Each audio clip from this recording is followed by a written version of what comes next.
Capítulo 3. ¿Por qué los que tienen trabajos de mierda suelen estar descontentos? Sobre la violencia psicológica, parte 1. Los lugares de trabajo son fascistas. Son sectas diseñadas para consumir tu vida.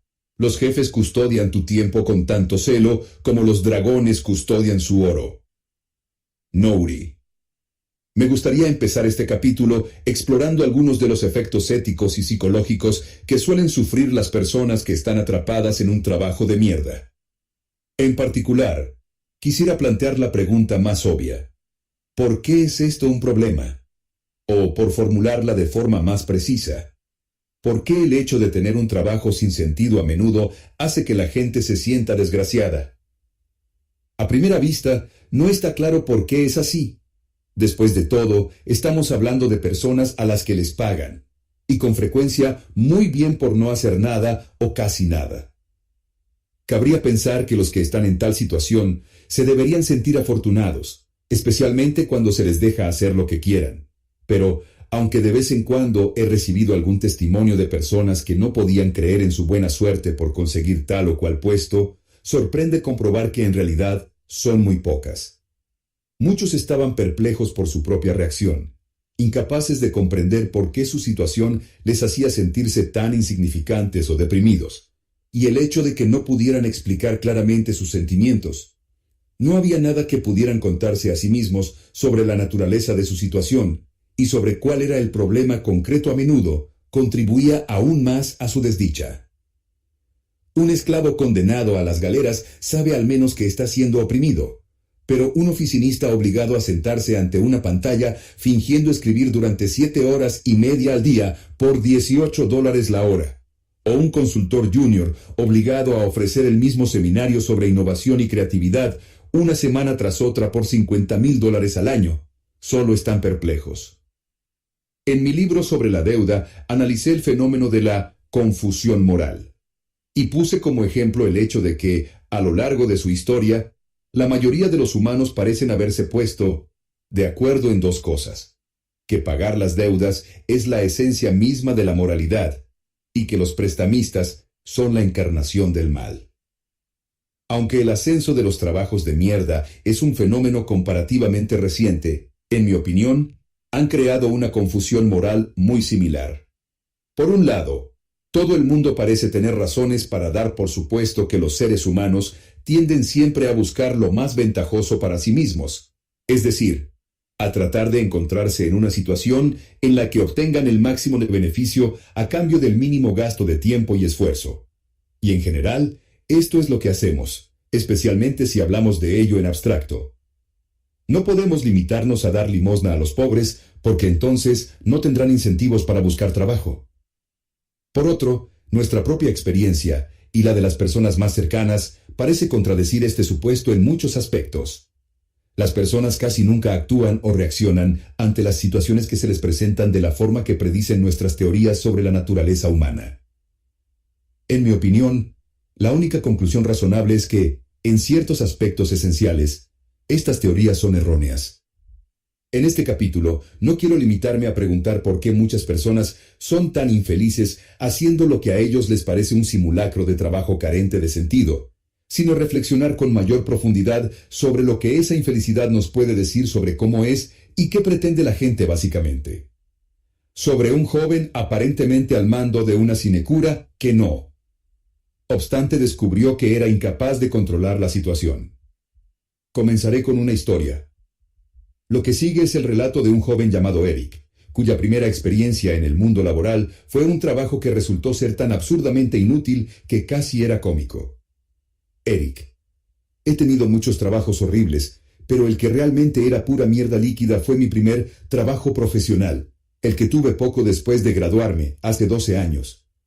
Yo fui el primero de mi familia que pudo ir a la universidad, y, debido a mi profunda ingenuidad en relación con el objetivo de la educación superior, de alguna forma esperaba que se abriera ante mí un mundo de oportunidades hasta el momento desconocidas. En vez de eso, lo que me ofreció fueron programas de formación para graduados en grandes empresas de consultoría como PricewaterhouseCoopers, KPMG, etc.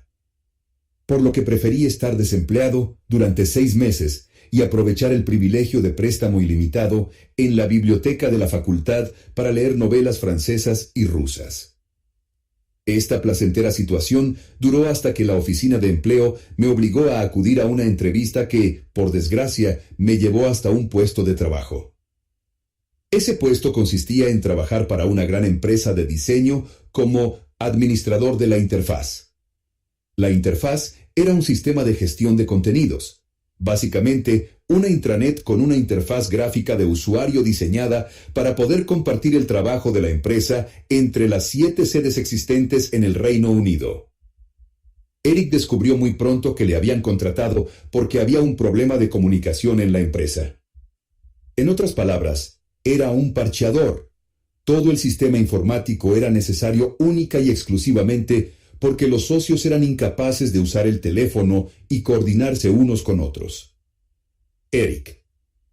La empresa era una sociedad y cada socio gestionaba una de las sedes. Al parecer, todos ellos habían asistido a uno de los 3 grandes colegios privados y a la misma escuela de diseño, el Royal College of Art. Al ser unos excolegiales de escuela privada cuarentones increíblemente competitivos, tendían a intentar superarse unos a otros a la hora de obtener contratos. Y en más de una ocasión, 2 socios se encontraron por casualidad en la oficina del mismo cliente para hacerse con el trabajo y tuvieron que refundir apresuradamente sus ofertas en el aparcamiento de algún sombrío parque industrial. La interfaz se diseñó, por tanto, para mejorar la colaboración entre todas las sedes, para garantizar que esto, y una infinidad de cagadas similares, no volviese a ocurrir, y mi trabajo era ayudar a su desarrollo, gestión y promoción entre el personal. El problema era que, tal y como descubrió Eric en poco tiempo, ni siquiera era un parcheador, era un marcacasillas. Uno de los socios había insistido en realizar aquel proyecto y, en vez de discutir con él, los demás habían fingido estar de acuerdo, aunque luego hicieron todo lo posible para asegurarse de que no funcionase. Eric. Debería haberme dado cuenta de que todo el asunto era idea de un solo socio y que nadie más deseaba implementarla. Porque, si no, iban a contratar para ello a un licenciado en historia de 21 años sin experiencia en tecnología. Habían comprado el software más barato que pudieron encontrar a una panda de sinvergüenzas, por lo que estaba lleno de fallos. Se colgaba con facilidad y parecía el salvapantallas de Windows 3. 1. Toda la plantilla estaba paranoica, creyendo que estaba diseñado para controlar su productividad, registrar las pulsaciones de sus teclados o comunicar si descargaban porno con la internet de la empresa, por lo que no quisieron saber nada de ello. Como yo no tenía la más mínima formación sobre codificación o desarrollo informático, poco podía hacer para mejorar las cosas, por lo que básicamente me encargaba de promocionar y gestionar una cagada defectuosa y no deseada. Después de unos meses, me di cuenta de que la mayoría de los días no tenía nada que hacer, aparte de atender algunas consultas de los confundidos diseñadores que deseaban saber cómo subir algún archivo o buscar el correo electrónico de alguien en la agenda. La absoluta inutilidad y sinsentido de su situación pronto le llevó a actos de rebelión cada vez menos sutiles. Eric. Empecé a llegar tarde y marcharme pronto. Amplié la política de la empresa de una pinta de cerveza a la hora de la comida de los viernes a varias pintas en todas las comidas. Leía novelas en mi escritorio. Me iba a dar paseos de 3 horas después de comer. Mejoré un montón mi comprensión lectora del francés, sentándome descalzo con un ejemplar de Le Monde y un Petit Robert. Intenté dimitir, pero mi jefe me ofreció un aumento de 600 libras que yo acepté a regañadientes. Me necesitaban precisamente porque no tenía la capacidad de implementar algo que no deseaban que se implementase, y estaban dispuestos a pagar para que no me fuera. Tal vez se podría parafrasear a Marx y sus manuscritos económico-filosóficos de 1844. Para prevenir sus miedos a la alineación de su propio trabajo, tenían que condenarme a mí a una mayor alienación, limitando mi potencial de crecimiento humano. Con el paso del tiempo, el desafío de Eric se volvió cada vez más flagrante, esperando encontrar algo que por fin provocase su despido. Empezó a acudir borracho a la oficina y a hacer viajes de trabajo pagados para asistir a reuniones de trabajo inexistentes. Eric.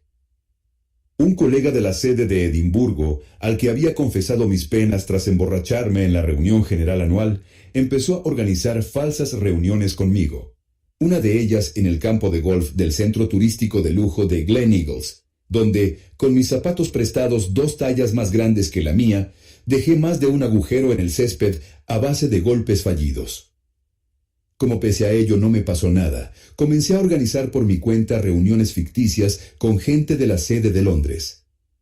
La empresa me facilitaba una habitación impregnada de nicotina en el Hotel St. Athans de Bloomsbury, y yo me reunía con mis antiguos amigos londinenses para beber todo el día en los pubs del Soho, y a menudo toda la noche en Shoreditch. Más de una vez regresé a mi despacho el lunes siguiente con la camisa que me había puesto el miércoles anterior. Había dejado de afeitarme, y para entonces mi pelo ya parecía el de un fan de Led Zeppelin. Intenté dimitir 2 veces más, pero en ambas ocasiones mi jefe me ofreció aún más dinero. Me acabaron pagando una suma absurda por un trabajo en el que, como mucho, tenía que contestar al teléfono 2 veces al día. Finalmente, una tarde de finales de verano en el andén de la estación de Bristol Temple Meads, me derrumbé. Siempre había querido ir a Bristol, así que fui a visitar la sede de Bristol para supervisar la demanda de los usuarios. Y allí me pasé 3 días tomando éxtasis en un local anarcosindicalista de St.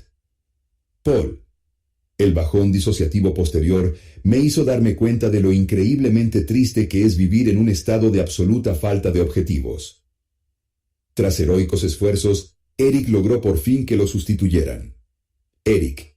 Mi jefe respondió por fin a mis presiones y contrató a un recién licenciado en informática para ver si se podían realizar algunas mejoras en la interfaz gráfica de usuario.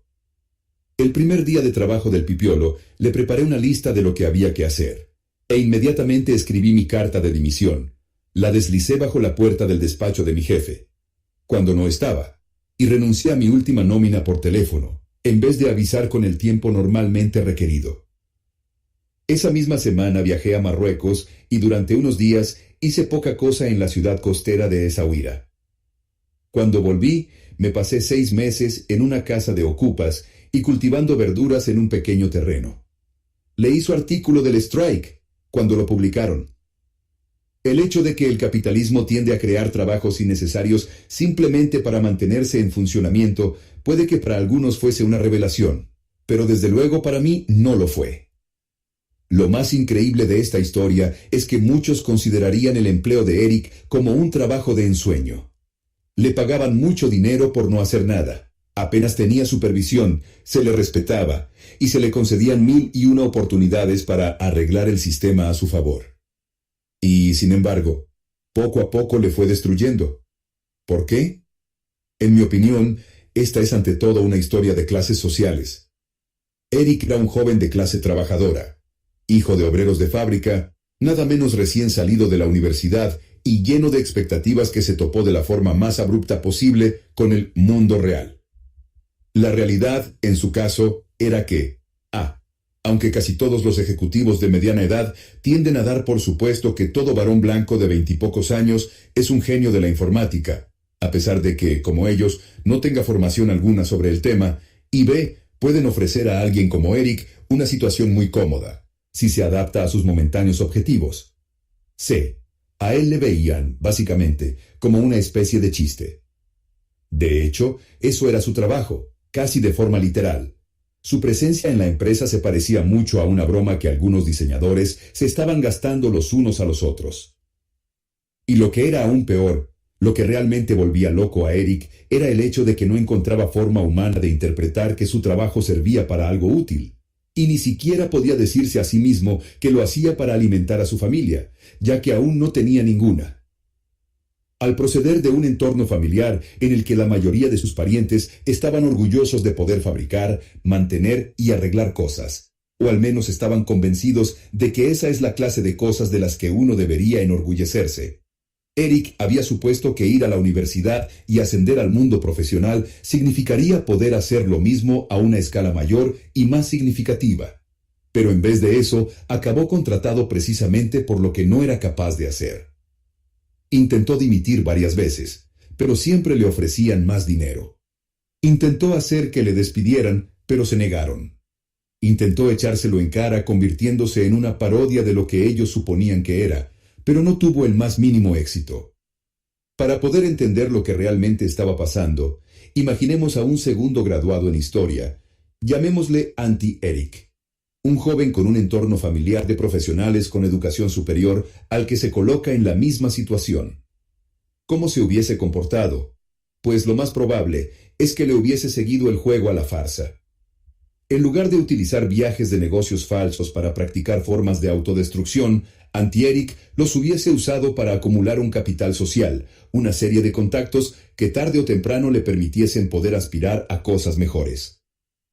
Hubiera considerado ese trabajo como trampolín hacia otro trabajo, y ese mismo proyecto de desarrollo profesional le hubiera proporcionado un objetivo vital. El problema es que estas actitudes y disposiciones no surgen de forma natural. Los niños de entornos profesionales aprenden desde muy pequeños a pensar de esa forma. Eric, que no había sido entrenado para actuar y pensar así, no fue capaz de hacerlo, y, durante un tiempo, acabó de ocupa cultivando tomates. Acerca de la experiencia de falsedad y falta de objetivos en los trabajos de mierda, y la actual sensación de que es importante transmitir a la juventud. La experiencia de falsedad y falta de objetivos. Profundizando un poco más, podemos ver que la historia de Eric engloba casi todo aquello que los que tienen un trabajo de mierda consideran angustioso en su situación. No es solo la falta de propósito, que sin duda es un problema importante, sino también la falsedad. Ya he mencionado la indignación que sienten los vendedores a distancia cuando se ven forzados a intentar engañar o presionar a la gente para que haga algo que va contra sus intereses. Es una sensación complicada a la que no es fácil poner un nombre. Después de todo, cuando se piensa en un timo o una estafa, se tiende a pensar en timadores o estafadores de poca monta, a los que es fácil ver como unas figuras románticas, rebeldes que viven de su ingenio, incluso admirables porque han logrado una gran maestría en lo que hacen. Por ello, se los suele aceptar como héroes en las películas de Hollywood. Además, un timador de este tipo puede incluso disfrutar con lo que hace. Sin embargo, verse obligado a estafar a alguien es algo totalmente distinto. Cuando uno se encuentra en esas circunstancias, es difícil no sentir que, a fin de cuentas, se está en la misma situación que la persona a la que se quiere estafar. Ambos se sienten presionados y manipulados por el empleador. Pero en el caso del trabajador, a esto se añade la vergüenza de estar traicionando la confianza de alguien a quien se supone que debería ayudar.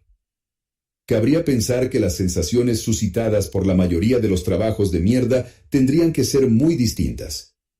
Después de todo, el que estafa no es el empleado sino el empleador, ya que el primero sigue las órdenes del segundo y cuenta con su pleno consentimiento. Sin embargo, esto es precisamente lo que muchos encuentran perturbador, el hecho de no tener siquiera la satisfacción de saber que están engañando a alguien. No viven su propia mentira, y la mayoría de las veces ni siquiera viven la mentira de otro. El trabajo es entonces como si el jefe tuviese la bragueta bajada. Todo el mundo lo sabe, pero se guarda mucho de comentarlo. En definitiva, esto parece agravar aún más la sensación de falta de objetivos. Es posible que un Auntie Eric pudiera haber encontrado la forma de revertir esa falta de propósito y de considerarse parte del chiste. Puede que, si fuese realmente ambicioso, pudiera haber utilizado sus habilidades administrativas para hacerse con el control de la oficina. Sin embargo, incluso los hijos de los ricos y poderosos a menudo encuentran dificultades para lograrlo. El siguiente testimonio da una idea de la confusión moral que suelen sentir. Rufus: conseguí el empleo porque mi padre era el vicepresidente de la empresa. Mi trabajo era hacerme cargo de las reclamaciones. Dado que era, en teoría, una empresa biomédica, todos los productos devueltos se consideraban un riesgo biológico. Así que pude pasar mucho tiempo en una habitación para mí solo, sin supervisión y sin apenas trabajo. Por lo que puedo recordar, la mayor parte del trabajo consistía en jugar al buscaminas y escuchar música. Dediqué bastantes horas a revisar hojas de cálculo y documentos de Word en busca de errores, pero puedo garantizar que mi contribución real a esta empresa era nula. Me pasaba toda la jornada laboral con los cascos puestos, prestando la menor atención posible a la gente que me rodeaba y al trabajo que me asignaban. Odiaba cada minuto que tenía que estar allí. De hecho, la mayoría de los días me iba a casa pronto. Hacía pausas para comer de 2 o 3 horas. Me pasaba horas en el baño, paseando sin rumbo, y nadie me dijo nunca una sola palabra. Y me pagaban muy bien. Ahora que lo pienso, podía considerarse un trabajo de ensueño. Retrospectivamente, Rufus comprende que aquello era un verdadero chollo, y de hecho se sorprende de que en aquel momento lo odiase tanto. No obstante, es imposible que ignorase por completo la opinión que sus compañeros de trabajo seguramente tenían de él, el típico hijo del jefe al que le pagan por gandulear, que se cree demasiado especial para hablar con ellos, y al que sus supervisores han dado la orden de no tocar. Desde luego, la sensación no es muy agradable. Por otra parte, este testimonio plantea otra cuestión. Si el padre de Rufus no esperaba realmente que su hijo hiciese un trabajo de verdad, ¿por qué insistió en que le dieran el puesto?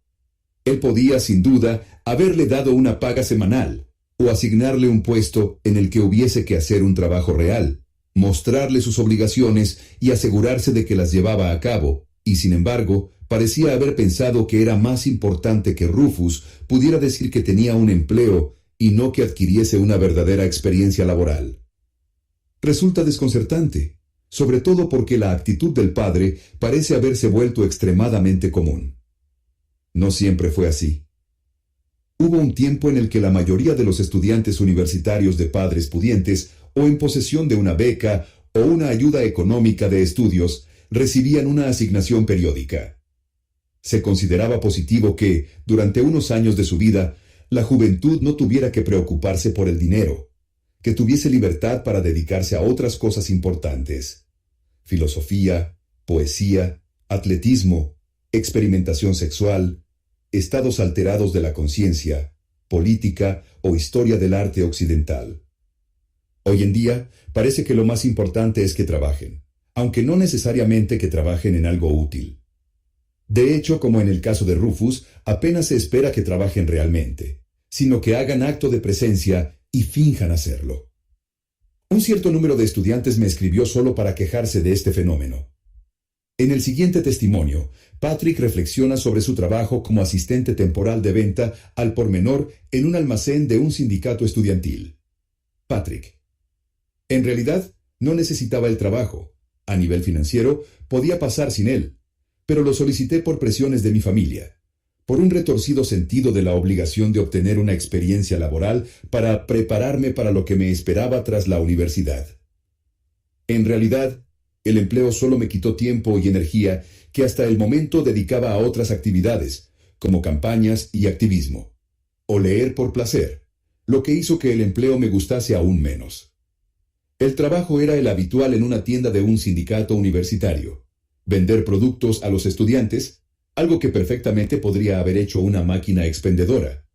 Aunque en mi evaluación tras el periodo de prueba, me dijeron sin rodeos que tenía que mostrarme más positivo y alegre con los clientes.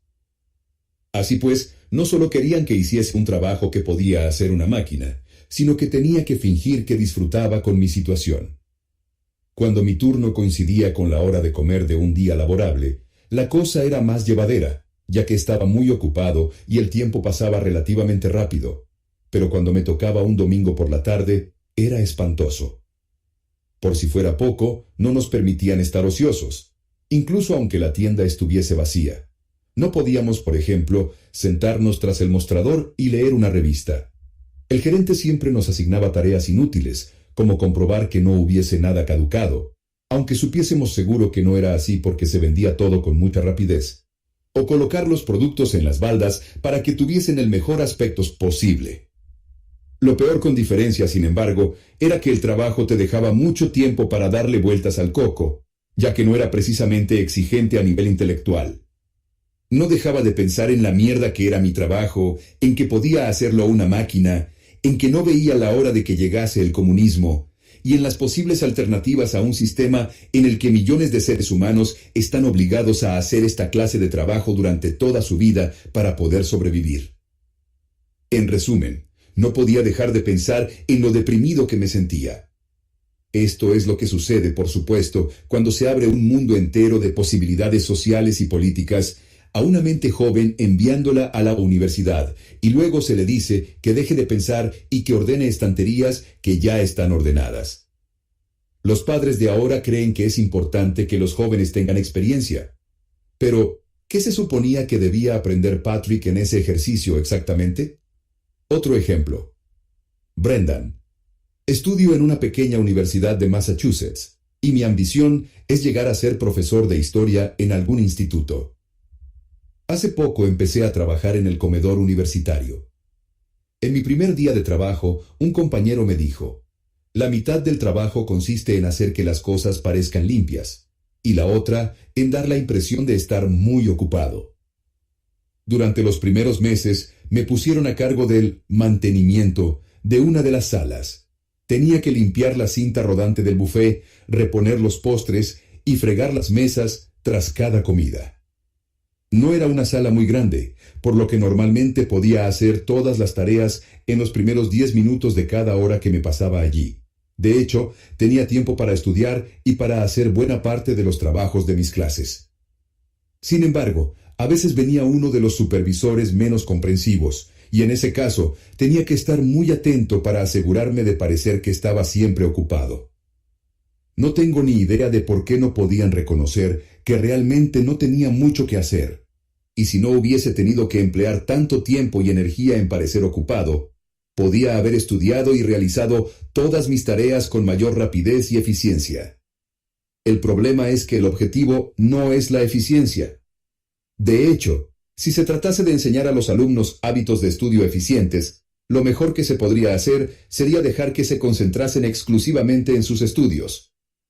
Después de todo, el estudio y el trabajo académico son trabajos reales en todos los sentidos, excepto en que no se recibe un salario por ello, aunque a los que tienen una beca o una ayuda de estudios sí se les paga.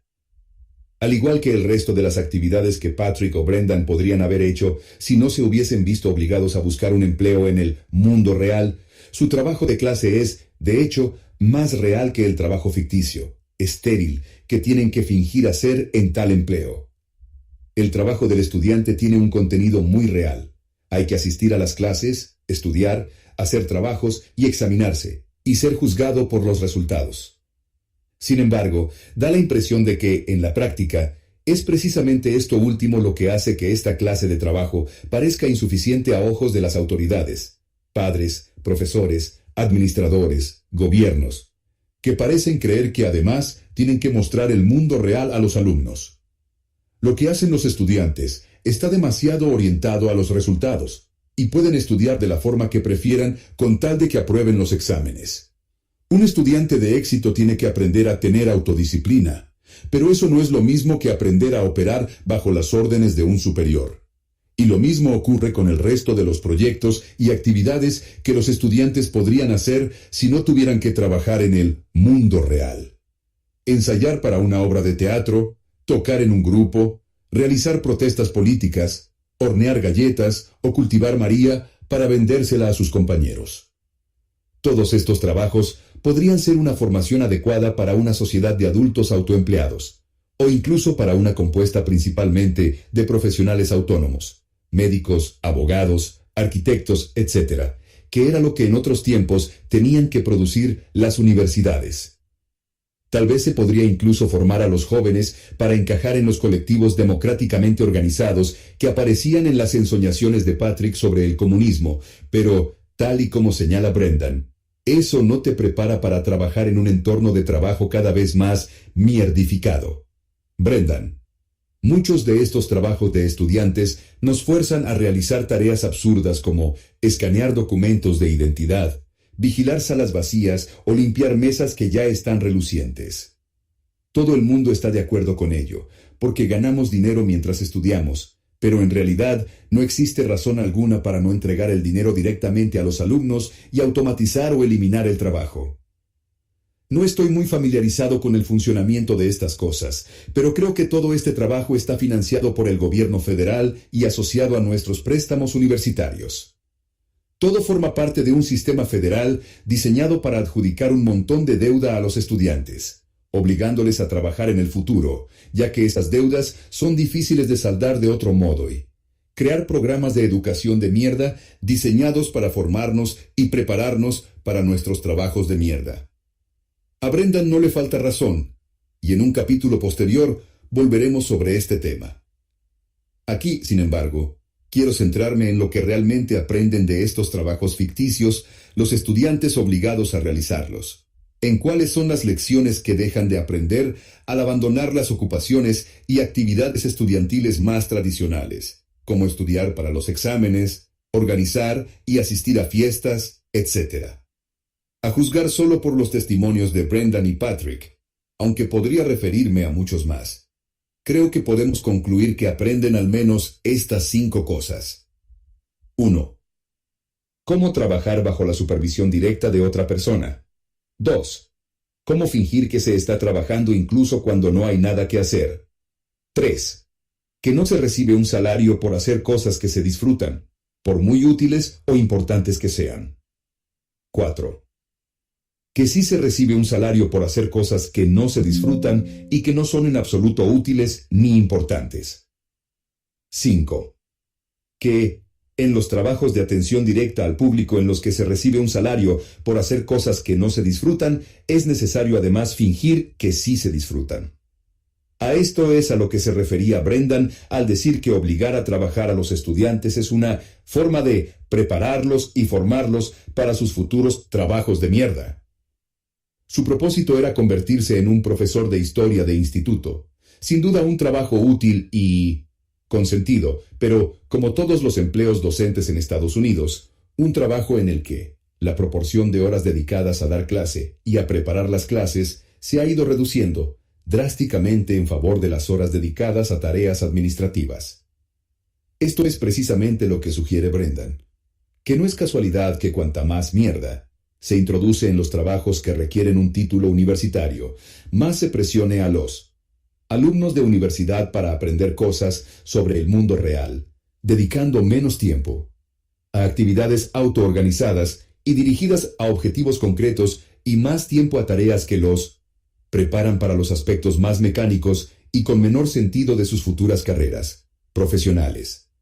Porque muchos de nuestros supuestos fundamentales sobre la motivación humana parecen ser incorrectos. No creo que exista emoción alguna que pueda albergar el corazón humano como la que siente el inventor cuando ve que una creación de su cerebro se desarrolla con éxito. Tal emoción puede hacer que un hombre se olvide de comer, de dormir, de los amigos, del amor, de todo. Nikola Tesla.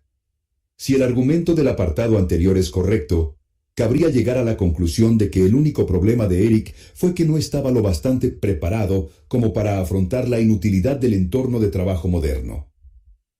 Él había pasado por el antiguo sistema educativo, del que aún quedan algunas trazas diseñado para preparar a los alumnos para hacer cosas reales, lo cual le llevó a tener falsas expectativas y a sufrir una tremenda desilusión que no fue capaz de superar. Es posible, pero no creo que eso sea todo. En mi opinión, en su caso había algo más profundo. Puede que Eric estuviese especialmente mal preparado para soportar la falta de objetivo de su primer trabajo, pero casi todo el mundo considera esa carencia como algo que hay que soportar, con independencia de que, de un modo u otro, todos hayamos sido aleccionados para dar por supuesto que los seres humanos deberían estar perfectamente satisfechos si se encuentran en una situación en la que se les paga mucho dinero por no trabajar. Retomemos nuestro problema inicial. Podemos comenzar preguntándonos por qué asumimos que alguien al que le pagan por no hacer nada debería sentirse afortunado. ¿En qué se basa la teoría de la naturaleza humana de la que se deriva esta creencia? Lo lógico es buscar la respuesta en la teoría económica, que ha convertido este tipo de pensamiento en una ciencia. Según la teoría económica clásica, el Homo o economicus, u hombre económico, esto es, El modelo de ser humano en el que se fundamenta todo razonamiento de esta disciplina siempre toma sus decisiones basándose, ante todo, en un cálculo de costes y beneficios. Todas las ecuaciones matemáticas con las que los economistas deslumbran a sus clientes o al público en general se basan en un sencillo supuesto. Todo el mundo que tenga libertad absoluta para comportarse a su antojo, escogerá invariablemente el camino que le proporcione la mayor cantidad posible de lo que desea a cambio del menor gasto posible en recursos y esfuerzo. La simplicidad misma de esta fórmula es lo que hace que dichas ecuaciones sean posibles, ya que si se reconociese que los humanos tienen motivaciones más complicadas, habría demasiados factores a tener en cuenta, sería imposible sopesarlos todos y no se podrían realizar predicciones. Por tanto, aunque los economistas suelen admitir que, por supuesto, todo el mundo sabe que los humanos no son máquinas puramente egoístas, frías y calculadoras, el hecho de asumir que sí lo son permite explicar una elevada proporción de lo que hacen los humanos. Y esta proporción, y solo esta proporción, es la base de la ciencia económica. En principio, parece un supuesto razonable. El problema es que hay muchas facetas de la vida humana en las que claramente esto no se cumple, y una de ellas es justo la que llamamos economía. Si los supuestos minimax, minimizar costes, maximizar beneficios, fuesen correctos, las personas como Eric estarían encantadas con su situación. Recibir un montón de dinero por un gasto de recursos y energía casi nulo. Básicamente los billetes de autobús más las calorías quemadas al desplazarse por la oficina y atender un par de llamadas. Sin embargo, el resto de los factores, clase social, expectativas, personalidad, etc., no determinan si otra persona estaría insatisfecha en su situación, ya que cabría pensar que casi todas lo estarían. En realidad, solo afectarían al grado de insatisfacción. La mayor parte del discurso general sobre el trabajo se basa en el supuesto de que el modelo de los economistas es correcto. La gente tiene que ser incentivada para trabajar. Si se concede a los pobres una limosna para que no se mueran de hambre, debe concederse de la forma más humillante y onerosa posible, ya que de otro modo se volverían dependientes y no tendrían razones para buscar trabajos de verdad. El supuesto que subyace en este discurso es que si se ofrece a los humanos la oportunidad de ser parásitos, la aceptarán sin dudarlo. Sin embargo, casi todos los datos de que disponemos apuntan a que esto no es así. No cabe duda de que los seres humanos tienden a protestar si consideran que un trabajo es excesivo o degradante. Muy pocos aceptan trabajar con el ritmo o la intensidad que, desde la década de 1920, los gestores científicos han decidido que son correctos. Sin embargo, si se les deja libertad absoluta, la mayoría de ellos tienden a protestar aún más ante la perspectiva de no tener nada útil que hacer. Existen innumerables pruebas empíricas que corroboran esto, pero aquí vamos a centrarnos únicamente en un par de ejemplos especialmente llamativos. A. Las personas de clase trabajadora que ganan la lotería y se hacen multimillonarios muy pocas veces dejan sus trabajos, y, si lo hacen, en poco tiempo dicen que se arrepienten de haberlo hecho. Y B. Incluso en las prisiones, donde los reclusos suelen tener comida y cobijo gratis y no están obligados a trabajar, negarles el derecho a planchar la ropa de la lavandería, limpiar los retretes del gimnasio o instalar programas informáticos en los ordenadores de los talleres se utiliza como una forma de castigo, incluso aunque no cobren por el trabajo o tengan otros ingresos. Estamos hablando de personas que supuestamente son de las menos altruistas de la sociedad, y pese a ello consideran que pasarse el día sentados viendo la tele es mucho peor que realizar las labores más duras y menos gratificantes. Como decía Dostoyevsky, el aspecto redentor del trabajo en una prisión es que al menos se considera útil, aunque no lo sea para el propio recluso. En realidad, uno de los pocos efectos secundarios positivos de un sistema de prisiones es que, al ofrecernos información sobre lo que ocurre dentro y sobre cómo se comportan los humanos en situaciones extremas de privación, nos permite conocer hechos básicos de lo que significa ser humano. Veamos otro ejemplo relacionado. Sabemos que, cuando se aísla por completo a un recluso durante más de 6 meses seguidos, acaba sufriendo daños cerebrales perceptibles. lo cual demuestra con claridad que los seres humanos no solo son animales sociales, sino que lo son hasta tal punto que si se les niegan las relaciones humanas, acaban deteriorándose físicamente. Sospecho que el tema del trabajo puede verse de manera similar. Puede que los humanos estén hechos para someterse a una disciplina laboral de 9 a 5, o puede que no lo estén, aunque en mi opinión tenemos suficientes datos para considerar que la segunda opción es la correcta. Pero incluso los criminales más endurecidos tienden a pensar que la perspectiva de estar sentados todo el día sin hacer nada es aún peor. ¿Por qué ocurre esto? ¿Está muy arraigada esta mentalidad en la psicología humana? Hay razones para pensar que sí, profundamente arraigada. En 1901, el psicólogo alemán Karl Gross descubrió que los bebés expresan una alegría extraordinaria cuando descubren que pueden causar algún efecto predecible en el mundo que les rodea, independientemente de cuál sea ese efecto o de si les beneficia de alguna forma.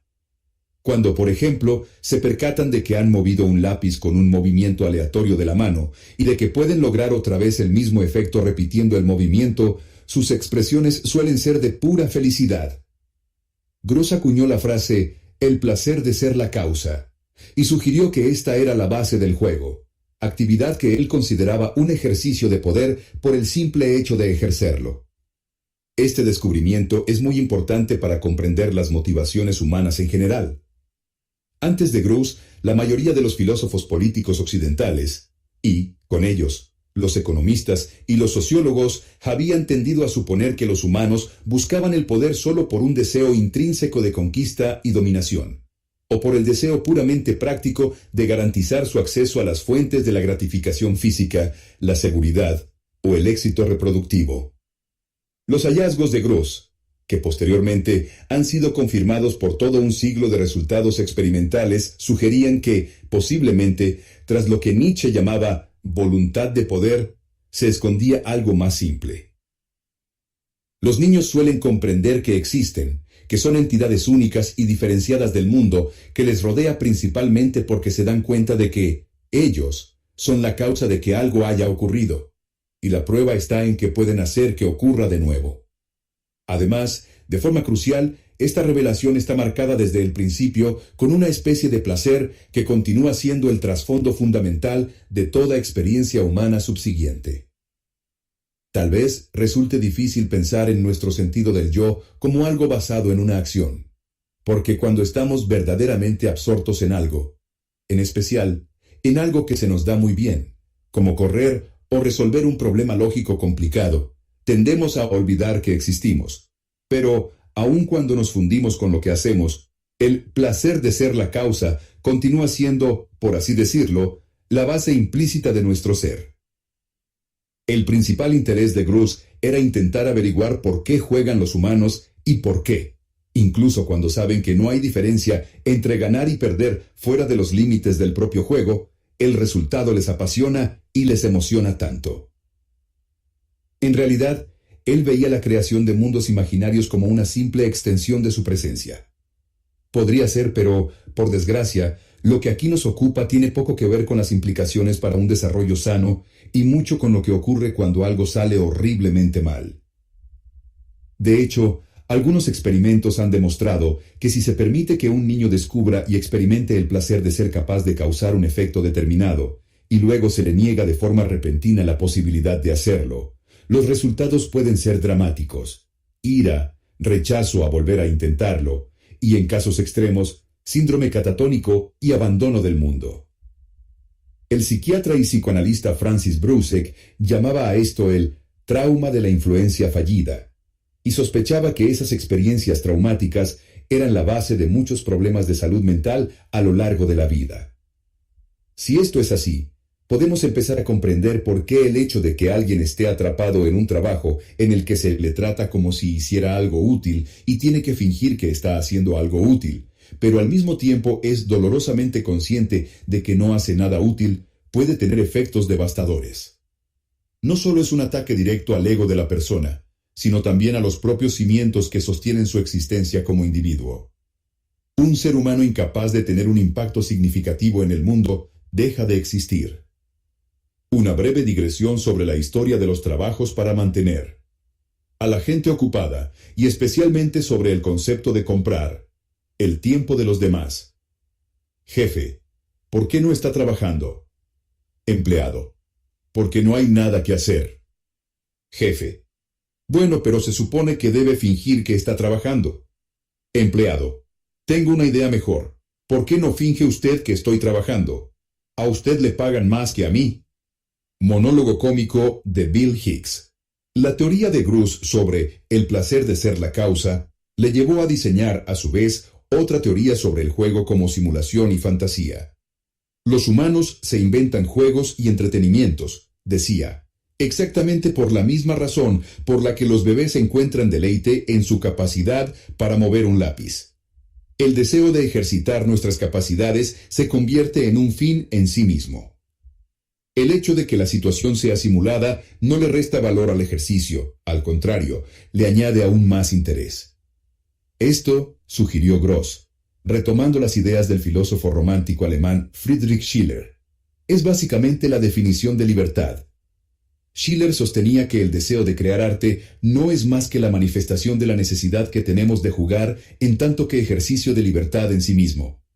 La libertad es nuestra capacidad para inventarnos cosas solo porque podemos hacerlo. Sin embargo, el elemento de fingimiento es precisamente lo que encuentran más exasperante los estudiantes con empleos como los de Patrick y Brendan. De hecho, en realidad, les ocurre lo mismo a casi todos los que alguna vez han tenido un trabajo asalariado sometido a una estrecha supervisión. El trabajo sirve para algo, o se supone que lo hace. Verse obligado a fingir que se está trabajando solo por aparentar es una humillación, ya que la exigencia se percibe, con razón como el ejercicio puro del poder por el poder. Si el juego simulado es la expresión más pura de la libertad humana, el trabajo simulado impuesto por otros es la expresión más pura de la falta de libertad.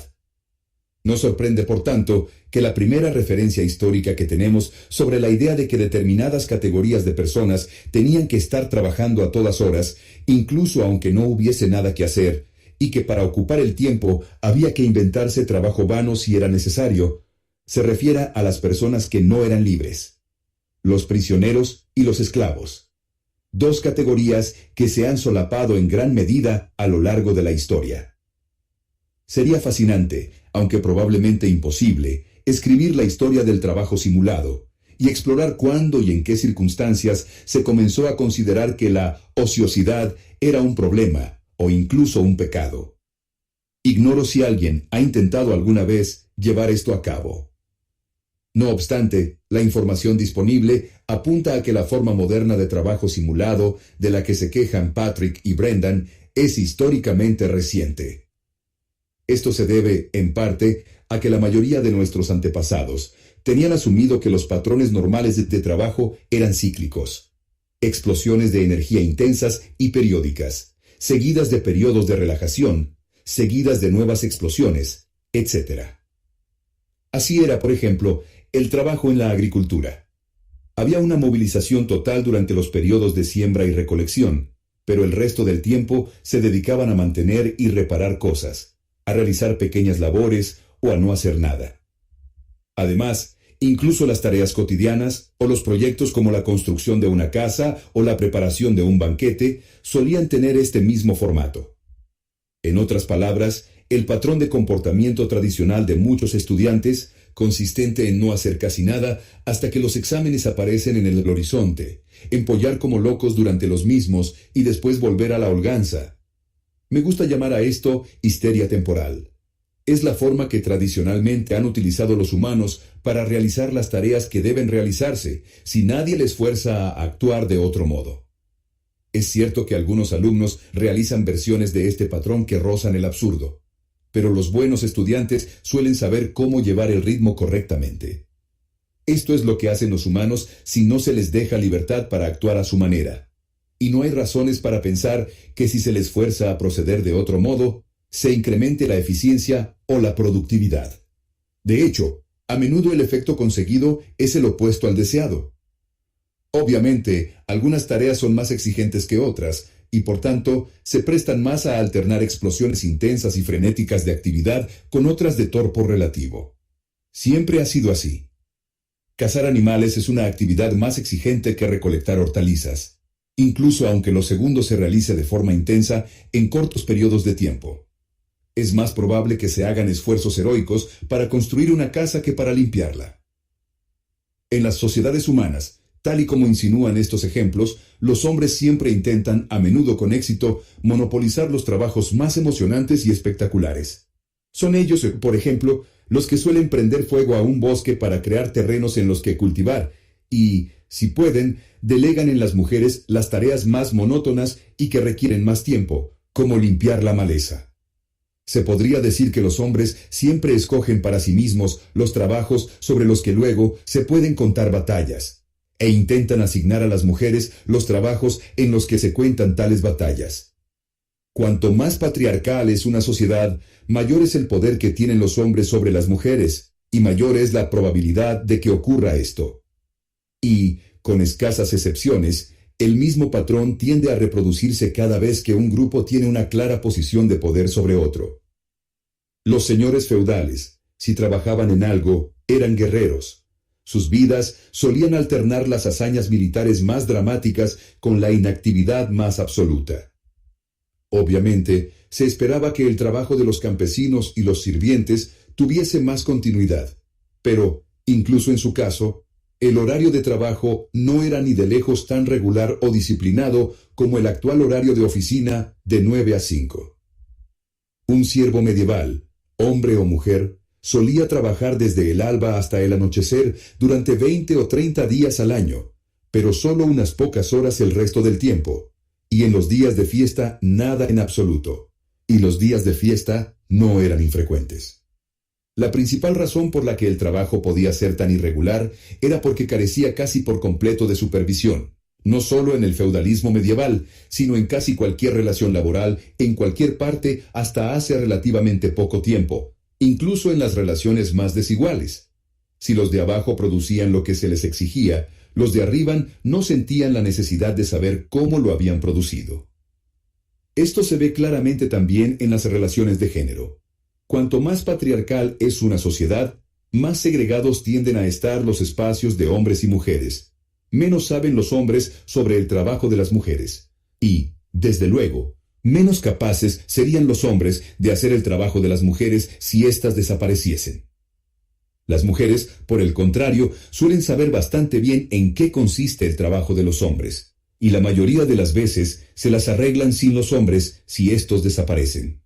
Esta es la razón por la que en las sociedades antiguas gran parte de la población masculina podía marcharse a la guerra o a comerciar sin que se alterase significativamente el funcionamiento de una comunidad.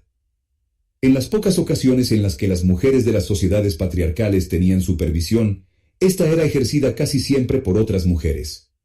Es cierto que este esquema de funcionamiento solía incluir la idea de que las mujeres, a diferencia de los hombres, sí tenían que mantenerse ocupadas todo el tiempo. Los dedos ociosos tejen la ropa del diablo, solía advertir mi bisabuela a su hija allá en Polonia. No obstante, esta norma moral tradicional es bastante distinta del lema actual. Si tienes tiempo para tumbarte, tienes tiempo para limpiar. Ya que el mensaje subyacente no es que deberías ponerte a trabajar, sino que no deberías hacer otra cosa. Básicamente, lo que decía mi bisabuela es que si una chica adolescente de un pueblo polaco no se mantenía ocupada, lo más probable es que acabara causando problemas. Se pueden encontrar advertencias similares en las plantaciones del siglo XIX en el sur de Estados Unidos o en el Caribe, donde los terratenientes sostenían que, en los periodos de inactividad, era mejor mantener ocupados a los esclavos, incluso con tareas inventadas, que permitirles no hacer nada. La razón esgrimida era que si los esclavos disponían de demasiado tiempo libre, podían empezar a pensar en formas de huir o de rebelarse. La norma moral moderna de «estás en mi tiempo, no te pago para holgazanear» es muy distinta, pues se basa en la indignación de alguien que se siente estafado. El tiempo de un trabajador ya no es suyo, sino que pertenece a la persona que lo compra. Cuando un empleado no está trabajando, está robando al empleador que le paga un dinero, o, al menos, que promete pagarle un dinero cada semana o cada mes. De acuerdo con esta lógica moral, la ociosidad ya no es peligrosa, sino que es un robo. Es importante subrayar esto, porque lo cierto es que la idea de que el tiempo de una persona pueda pertenecer a otra es bastante peculiar. De hecho, la mayoría de las sociedades del pasado jamás hubieran podido imaginar semejante cosa. Tal y como señaló el gran experto en la época clásica, Moses Finley, si un antiguo griego o romano veía a un alfarero, podía imaginarse comprando sus vasijas, y podía imaginarse comprando al propio alfarero. La esclavitud era una institución muy común en el mundo antiguo, pero se quedaría absolutamente perplejo ante la idea de comprar el tiempo del alfarero. Según Finley, esta idea incluye dos conceptos que hubieran resultado muy difíciles de comprender incluso para los expertos en leyes más sofisticados de la antigua Roma. En primer lugar, la consideración de la capacidad de trabajo del alfarero, de su poder laboral, como algo distinto del propio alfarero. Y en segundo lugar, el diseño de un método para extraer esa capacidad y almacenarla, por así decirlo, en contenedores temporales uniformes, horas, días, turnos de trabajo que pudiesen ser adquiridos pagando en efectivo. Para el ateniense o el romano medio tales conceptos hubieran resultado extraños, exóticos o incluso místicos. ¿Cómo se puede comprar el tiempo? El tiempo es una abstracción. Lo más parecido que habrían sido capaces de imaginar hubiera sido alquilar los servicios del alfarero como esclavo durante un periodo de tiempo limitado, un día por ejemplo, y durante ese tiempo, el alfarero, como cualquier otro esclavo, hubiese tenido que obedecer todas las órdenes de su amo.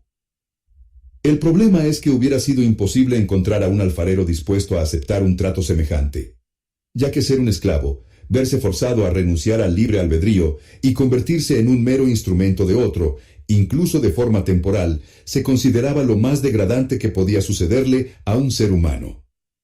En consecuencia, la abrumadora mayoría de los ejemplos de trabajo asalariado que podemos encontrar en el mundo antiguo eran realizados por personas que ya eran esclavas. Un alfarero esclavo podía llegar a un acuerdo con su amo para que le permitiese trabajar en una fábrica de cerámica, entregarle la mitad de su sueldo y quedarse con el resto. En ocasiones, los esclavos también hacían trabajos remunerados por su cuenta, por ejemplo, como estibadores en los puertos. Los hombres y mujeres libres jamás hacían eso, y así ha sido hasta hace bastante poco tiempo. En la Edad Media, el trabajo asalariado era típico de ciudades portuarias comerciales, como Venecia, Malaca o Zanzíbar, y casi siempre era realizado por una fuerza laboral esclava. Entonces, ¿cómo hemos llegado a la situación actual en la que se considera perfectamente natural que los ciudadanos libres de países democráticos alquilen su tiempo de esta forma? ¿O que un jefe se indigne si sus empleados no están trabajando cada segundo de su tiempo? En primer lugar, en el concepto de tiempo tuvo que producirse un cambio. Durante siglos, los seres humanos fueron conscientes del concepto de tiempo absoluto o sideral observando el firmamento, donde los fenómenos celestiales se producen con una regularidad exacta y predecible. Por otro lado, los cielos se han contemplado siempre como los dominios de la perfección.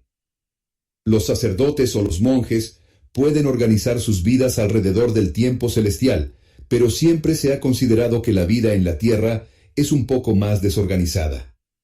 Aquí abajo no hay reglas fijas que se puedan aplicar. Por ofrecer un ejemplo obvio, si se estableciese que desde que amanece hasta que anochece hay siempre 12 horas, no tendría mucho sentido decir que un sitio está a 3 horas de camino de otro sin especificar la estación del año, ya que resultaría que la duración de las horas del verano sería de casi el doble de las del invierno. Cuando vivía en Madagascar, descubrí que la gente campesina, que no usaba relojes aún, suele describir las distancias a la vieja usanza, y dicen, por ejemplo, que para llegar a pie hasta otro pueblo se tarda el tiempo de cocinar 2 ollas de arroz. En la Europa medieval, la gente solía decir que en hacer tal o cual cosa se tardaban 3 padrenuestros o 2 huevos cocidos. Esto es algo extremadamente común. En aquellos lugares que carecen de relojes, el tiempo se suele medir por acciones, en lugar de medir las acciones por tiempo. Hay un ejemplo clásico sobre este tema, descrito por el antropólogo Edward Evan Evans Pritchard, que hace referencia a los Nuer, una sociedad pastoral del este de África. Los Nuer no tienen una expresión equivalente a lo que denominamos tiempo en nuestro idioma, y por tanto no pueden hablar del tiempo como algo real, que pueda pasar, ganarse o perderse. No creo que hayan experimentado nunca la sensación de luchar contra el tiempo o de tener que coordinar actividades en un periodo de tiempo abstracto, porque sus puntos de referencia suelen ser las propias actividades, generalmente de carácter lúdico. Los acontecimientos se producen en un orden lógico, pero no están controlados por un sistema abstracto, ya que no existen puntos de referencia autónomos a los que se tengan que adaptar con precisión las actividades. Los Nuer son afortunados. El tiempo no es una referencia para medir el trabajo, sino que el trabajo es una referencia para medir el tiempo. El historiador inglés E. P. Thompson, autor de un magnífico artículo sobre los orígenes del moderno sentido del tiempo titulado Tiempo, disciplina de trabajo y capitalismo industrial, publicado en 1967, señalaba que lo que ocurrió fue que se produjeron simultáneamente cambios éticos y tecnológicos, y que estos cambios se retroalimentaron. En el siglo XIV, la mayoría de las localidades europeas ya habían instalado torres con relojes, normalmente bajo el auspicio del gremio local de mercaderes. Los mismos mercaderes que desarrollaron el hábito de poner calaveras humanas en sus mesas como memento mori, a modo de recordatorio de que debían hacer buen uso de su tiempo porque cada campanada del reloj les acercaba un poco más a la hora de su muerte. La difusión de los relojes domésticos y de los relojes de bolsillo tuvo lugar mucho más tarde, coincidiendo con el comienzo de la Revolución Industrial a finales del siglo XVII, pero cuando lo hizo favoreció que la misma actitud se propagase entre las clases medias. El tiempo sideral, el tiempo absoluto del firmamento, había llegado a la Tierra y comenzó a regular hasta los asuntos más cotidianos, convirtiéndose simultáneamente en una referencia fija y en una posesión.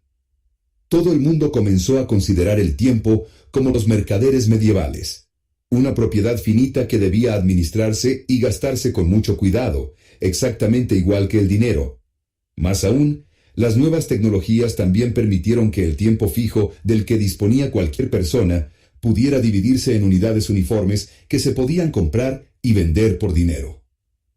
Desde el momento en el que el tiempo se convirtió en dinero, se empezó a hablar de gastar el tiempo en lugar de pasarlo, y también de malgastarlo, matarlo, ganarlo, perderlo, ir a contrarreloj, etc.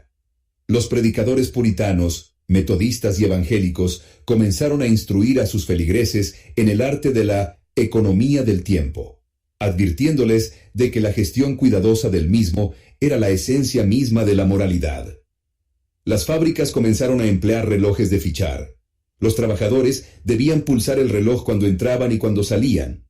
Las escuelas de caridad, concebidas para enseñar disciplina y puntualidad a los pobres, dieron paso a sistemas de escuelas públicas en las que a los estudiantes de todas las clases sociales se les enseñaba a levantarse y trasladarse a otra clase cada vez que oían el sonido de una campana. Un procedimiento diseñado para entrenar a los niños para sus futuras vidas de trabajo asalariado en las fábricas. La disciplina laboral moderna y las técnicas capitalistas de supervisión también tienen su propia historia. Las formas de control total, creadas inicialmente para los barcos mercantes y las plantaciones de esclavos de las colonias, también comenzaron a implantarse entre las clases pobres trabajadoras de los países desarrollados. Y ello fue posible gracias al nuevo concepto del tiempo. Me gustaría recalcar nuevamente que lo que se produjo fue un cambio tanto tecnológico como moral. Normalmente se suele achacar al puritanismo, y sin duda tuvo algo que ver, pero se podría argumentar que las formas más radicales del ascetismo calvinista en realidad eran formas exageradas de un nuevo sentido del tiempo que, de un modo u otro, estaba remodelando las conciencias de las clases medias a lo largo y ancho del mundo cristiano. En consecuencia, durante los siglos XVIII y XIX, y empezando por Inglaterra, el antiguo estilo discontinuo de trabajo comenzó a ser considerado como un problema social. Las clases medias empezaron a pensar que la causa principal de que los pobres fuesen pobres era que carecían de disciplina temporal, que gastaban su tiempo atolondradamente, al igual que hacían con su dinero. Mientras tanto, los trabajadores que se rebelaban contra las condiciones que les oprimían comenzaron a adoptar el mismo lenguaje. Muchas de las primeras fábricas no permitían que los trabajadores llevasen sus propios relojes porque el dueño solía trucar el reloj de la fábrica. Sin embargo, en poco tiempo los trabajadores comenzaron a exigir salarios por hora, contratos con un horario establecido, horas extras mejor pagadas y jornadas primero de 12 y después de 8 horas al día. El problema fue que el hecho mismo de reclamar tiempo libre, algo comprensible dadas las circunstancias, tuvo el efecto de reforzar de forma sutil la idea de que, cuando un trabajador estaba bajo el reloj, su tiempo realmente pertenecía a la persona que lo compraba, un concepto que les hubiera parecido perverso y disparatado a sus bisabuelos y a todas las personas que habían vivido hasta entonces. Acerca del choque entre la ética del tiempo y los ritmos naturales, del trabajo y del resentimiento que esto provoca. Es imposible comprender el alcance de la violencia psicológica del trabajo moderno sin conocer esta historia, que suele llevar a un choque directo entre la moralidad del empleador y el sentido común del empleado. Con independencia de lo que la disciplina temporal impuesta en la escuela primaria haya condicionado a muchos trabajadores, sin duda considerarán que no es lógico que se les exija trabajar a un ritmo continuo durante 8 horas diarias sin tener en cuenta que lo que haya que hacer pueda ser contrario a toda sensatez, y se enfurecerán si encima les obligan a inventarse trabajos superfluos. Recuerdo muy bien mi primer trabajo. Estaba como lavaplatos en un restaurante de la costa italiana. Yo era uno de los 3 chicos adolescentes contratados a principios de la temporada de verano, y, naturalmente, la primera vez que tuvimos un turno muy ajetreado, lo convertimos en un juego. Decididos a demostrar que éramos los mejores y más heroicos lavaplatos de todos los tiempos, nos transformamos en verdaderas máquinas de eficiencia y produjimos una reluciente y enorme pila de platos en un tiempo récord. Después nos relajamos, orgullosos de lo que habíamos conseguido, e hicimos una pausa para fumar o para comer algún langostino. Hasta que, por supuesto, apareció el jefe y nos preguntó por qué demonios estábamos sin hacer nada. «Me da igual que no haya más platos que lavar. Estáis en mi tiempo. Ya podréis holgazanear en otro momento. ¡Hala, a trabajar! ¿Y qué se supone que tenemos que hacer? Coged unos estropajos y poneos a frotar los rodapiés. Pero si ya los hemos frotado, pues lo hacéis otra vez. Por supuesto, aprendimos la lección. Cuando se trabaja por horas, no se puede ser demasiado eficiente. No solo no te recompensan por ello, ni siquiera con un brusco gesto de asentimiento, que en realidad era lo único que esperábamos, sino que además te castigan con trabajo de relleno sin ningún sentido. Y, tal y como descubrimos, el hecho de que te obliguen a fingir que trabajas es absolutamente humillante, porque es imposible intentar aparentar que es otra cosa que una pura degradación. El mero ejercicio del poder por el poder. Cada segundo que pasamos fingiendo frotar los rodapiés, lo sentimos como si el abusón del colegio estuviese regodeándose del poder que tenía sobre nosotros, solo que, por supuesto, en aquella ocasión el abusón tenía de su lado toda la fuerza de la ley y de la costumbre. Así pues, la siguiente vez que hubo mucho trabajo que hacer, nos esforzamos por no ir demasiado rápido. Resulta fácil entender por qué los empleados pueden considerar esta clase de trabajo con tareas ficticias como trabajos de mierda, y muchos de los testimonios que recibí profundizaban en el resentimiento que ello produce. Veamos un ejemplo de lo que se podría llamar trabajo ficticio tradicional, con el caso de Mitch, que fue ayudante en un rancho de Wyoming. El trabajo en un rancho, escribió, es duro pero gratificante, y si se tiene la suerte de trabajar para un jefe simpático, se puede alternar sin problemas grandes esfuerzos con largas pausas. Mitch no fue tan afortunado. Su jefe, un miembro de la comunidad muy anciano y muy respetado en la iglesia mormona local, insistía en que, por una cuestión de principios, cuando no había nada que hacer, los ayudantes ociosos debían ocupar su tiempo con algo. En nuestro caso, nos puso a recoger piedras. Mitch nos llevaba a un campo cualquiera y nos obligaba a recoger todas las piedras y ponerlas en un montón. La idea, nos decía, era limpiar el terreno para que los aperos de labranza no se estropeasen con ellas. Desde el primer momento vi que aquello era absurdo. Esos campos ya habían sido arados muchas veces antes, y además las heladas de los duros inviernos iban a hacer aflorar más piedras a la superficie, pero, claro, nos mantenía ocupados y nos enseñaba la verdadera ética del trabajo, es decir, obediencia, un principio muy apreciado entre los mormones, y bla, bla, bla. Claro. Un terreno como aquel debía tener cientos de piedras, algunas del tamaño de un puño, o incluso más grandes. Recuerdo que una vez me pasé varias horas solo en un campo recogiendo piedras, e intenté honestamente dar lo mejor de mí. Dios sabe por qué, aunque era muy consciente de lo inútil que era la tarea. Fue verdaderamente agotador. Pues bien, cuando volvió el viejo a recogerme para llevarme a hacer otra cosa, miró con desaprobación el montón de rocas y dijo que no había trabajado mucho. Como si el verse obligado a hacer un trabajo inútil solo por hacer algo no fuese lo bastante degradante, aquel tipo consiguió humillarme aún más al decirme que todas aquellas horas de duro trabajo, realizado totalmente a mano, sin carretilla ni herramienta alguna, no eran suficientes. Vaya, muchas gracias. Y lo peor es que nadie vino nunca a llevarse el montón de piedras que había recogido. Desde ese día, se quedaron exactamente donde las había puesto. Y no me sorprendería que aún siguieran allí. Odié a ese maldito viejo hasta el día en que murió. La historia de Mitch resalta el componente religioso. La idea de que la sumisión solícita y diligente a la autoridad de otro, incluso en tareas sin sentido, es una forma de disciplina moral que nos hace mejores personas, lo cual, por supuesto, es una variante moderna del puritanismo. Por el momento, me limitaré a señalar que este elemento añade un componente aún más exasperante a la perversa moralidad que sostiene que la inactividad constituye un robo de tiempo al que paga. A pesar de la humillación, Mitch no podía evitar considerar hasta la tarea más carente de sentido como un reto a superar, aunque, al mismo tiempo, sentía una rabia visceral por no tener otra opción que jugar a un juego de fantasía que él no había inventado y cuyas reglas no le permitían ganar jamás.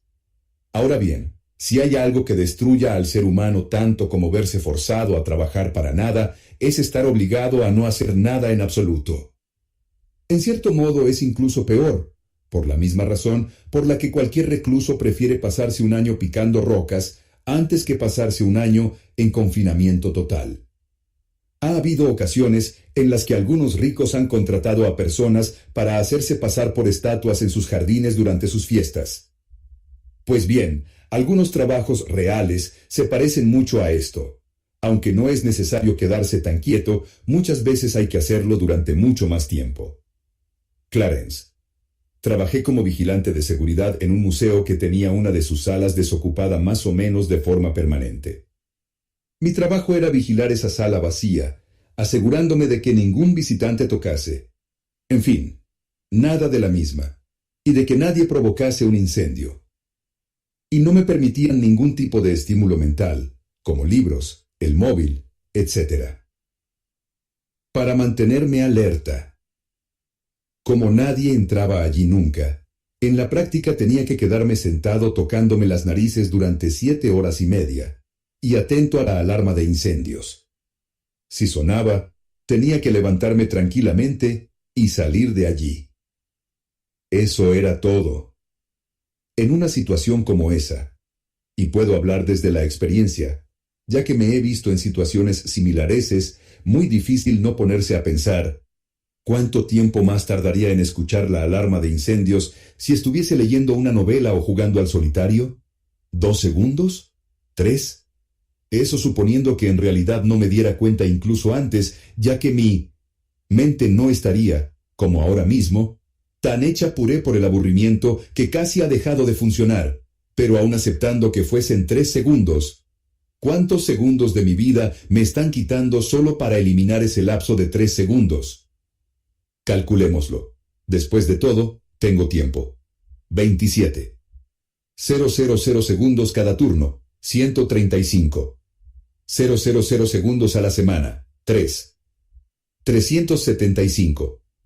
000 segundos al mes. No es de extrañar que los que debían encargarse de aquella labor tan vacía de contenido nunca mejor dicho, casi nunca aguantasen más de un año en el puesto, a menos que algún jefe se apiadase de él y le diese algo más que hacer. Clarence aguantó 6 meses, aproximadamente 20 millones de segundos, y después encontró otro trabajo en el que le pagaban la mitad, pero al menos le ofrecía un mínimo de estimulación mental.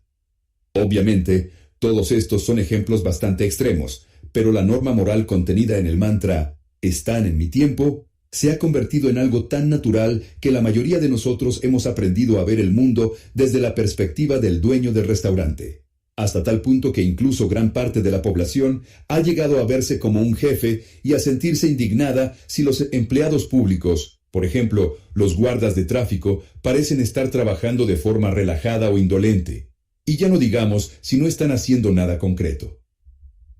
Wendy, que me envió una larga narración sobre su trabajo más inútil, reflexionaba que en muchos casos lo que ocurre es que los empleadores no son capaces de aceptar la idea de que lo que en realidad están pagando es que alguien esté disponible por si se le necesita. Wendy. Ejemplo 1.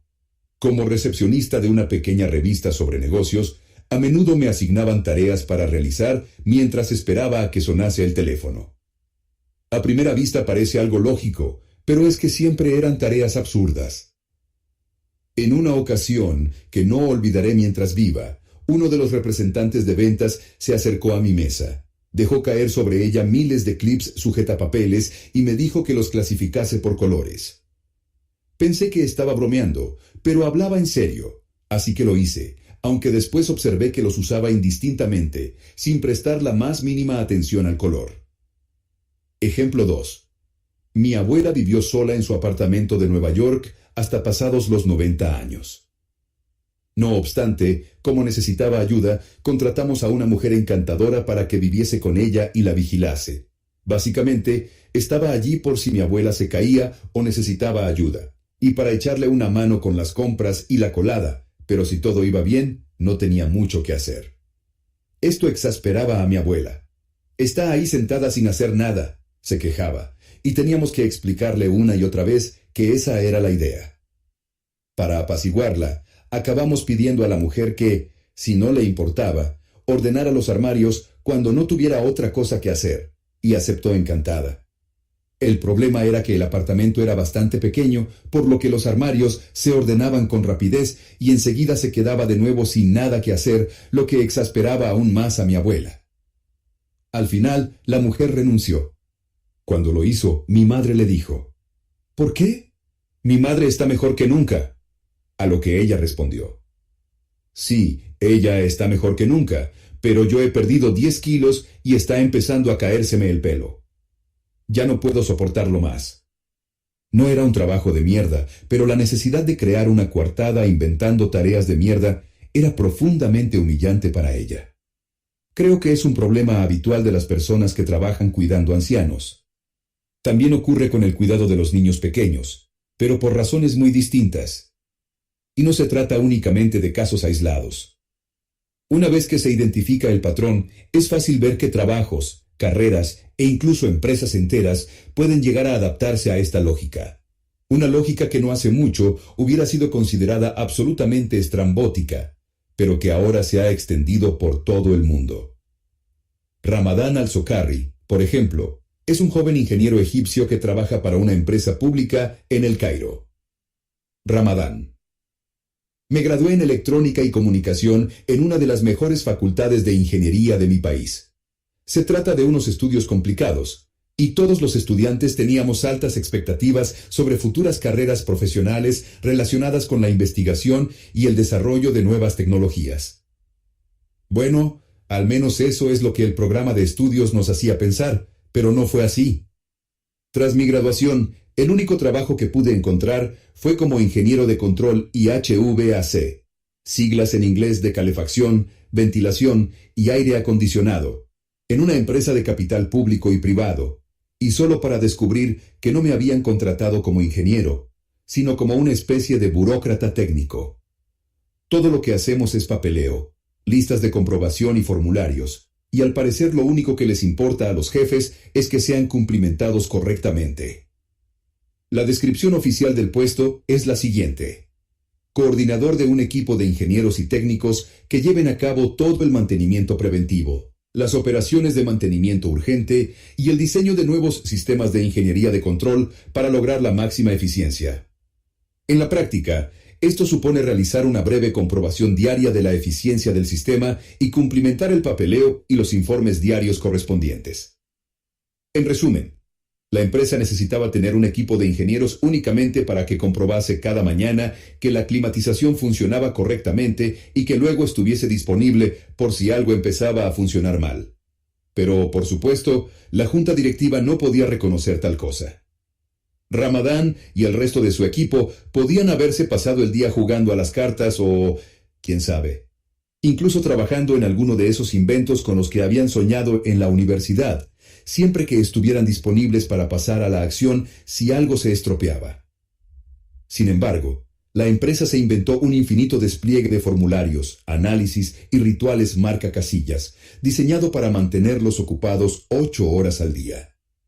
Afortunadamente, la empresa no tenía a nadie que se molestase en comprobar si en realidad estaban cumpliéndolo. Poco a poco, Ramadán fue aprendiendo a discernir entre los ejercicios que sí debían hacerse y los que podía ignorar sin que nadie se diese cuenta, y empezó a utilizar el tiempo libre para satisfacer su creciente interés por el cine y la literatura. Aún así, el proceso le dejó con una fuerte sensación de vacío interior. Ramadán. Para mí esto es psicológicamente agotador y me deprime tener que ir todos los días a un empleo que, en mi opinión, no tiene ningún sentido. He empezado a perder interés por mi trabajo y a ver películas y leer libros para rellenar todo el tiempo ocioso que tengo.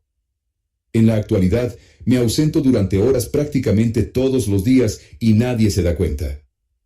De nuevo, el resultado final, aunque exasperante, no parecía ser tan increíblemente malo, sobre todo porque Ramadán se las había arreglado para amañar el sistema. ¿Por qué no podía entonces considerar lo que estaba haciendo como desquitarse del tiempo que le había vendido a la empresa?